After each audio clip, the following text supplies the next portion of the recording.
সূরা আল আনাম আপনার 159 নম্বর আয়াতে বলতেছেন, নিশ্চয়ই যারা তাদের দিনকে খণ্ডবিখণ্ড করেছে এবং তারা দলে দলে বিভক্ত হয়ে গেছে, আপনি তাদের কোনো কিছুতেই অংশীদার নন।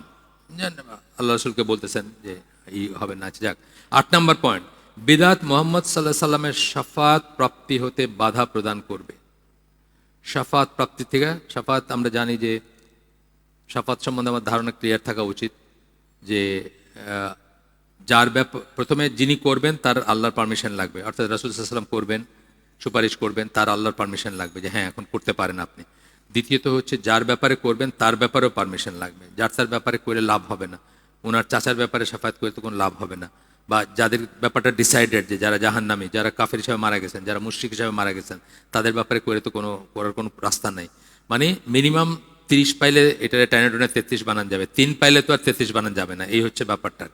তো আপনি বলতেছেন যে শাফায়াত পাওয়ার ব্যাপারে পাবেন না, তো এখন বলতেছেন যে এই যে পানি পান করা দিয়ে বঞ্চিত হবেন, এটার থেকে বোঝা যাচ্ছে যে শাফায়াত থেকে তারা শাফায়াত পাওয়ারও যোগ্যতা থাকবে না তাদের।